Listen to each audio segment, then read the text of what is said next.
తాకట్లో ఉన్న మీ బంగారాన్ని విడిపించి ఆ రోజు ఆన్లైన్ రేటుకి కొంటాం. Sharma gold company. వివాహేతర సంబంధం ఓ వ్యక్తి ప్రాణాలు తీసింది. వివాహమైన పరాయి స్త్రీతో సంబంధం వద్దంటూ పెద్ద మనుషులు వారించినా పట్టించుకోలేదు. జరిమానా వేసిన ప్రవర్తనలో మార్పు రాలేదు. చివరికి వివాహేతర సంబంధం పెట్టుకున్న మహిళ చేతిలోనే బలయ్యాడు. వరంగల్ జిల్లా నల్లబెల్లి మండలం మూడుచెక్కలపల్లి గ్రామానికి చెందిన బానోతు కొమ్మాలు స్థానికురాలు సమీప బంధువైన వివాహితతో అక్రమ సంబంధం కొనసాగిస్తున్నాడు. అయితే ఇదే విషయంపై పలుమార్లు పంచాయతీ పెట్టి ₹1,00,000 జరిమానా కూడా విధించారు.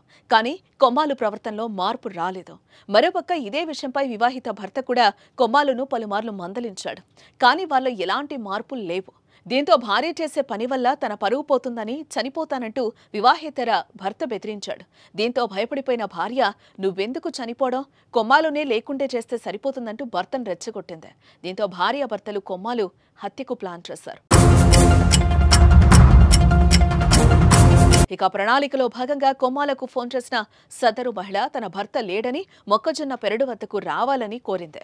దీంతో ఆ మహిళ మాటలు నమ్మిన కొమ్మాలు పెరడు వద్దకు వెళ్లాడు. అయితే అప్పటికే అక్కడ కాచుకొనున్న మహిళ భర్త కొమ్మాలుపై దాడి చేశాడు. దీంతో ఒక్కసారిగా అతను కుప్పకూలిపోయాడు.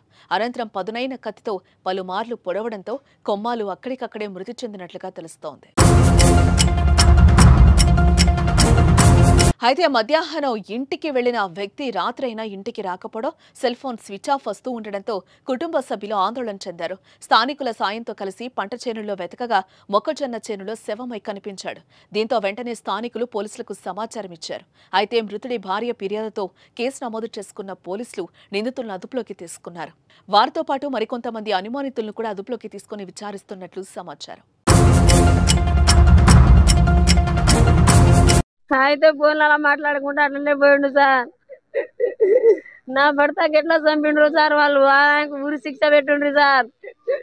లేకపోతే నేనైనా మందు సాగిస్తూ వస్తా సార్. నా 2 పిల్లగాలు ఉన్నారు సార్, మాకది ఎట్లా సార్? మాకు ఒకటి తెలియదు సార్. మా ఆయన మాకు సంత చూసుకుంటాడు. ఇప్పుడు అదే పరిస్థితి ఎట్లా? ఫోన్ చేసి పిలిచింది సార్. పిలిచి ఇక ఫోన్ చేసి పిలిచినప్పుడు ఈయన ఫోన్ పట్టుకొని సెల్ పట్టుకొని అట్లా పోయిండు. అయితే ఇక అక్కడ పోగానే సెల్ స్విచ్ ఆఫ్ చేసిండ్రు. ఇక కత్తితోని పొడిచి చంపిండ్రు. ఇక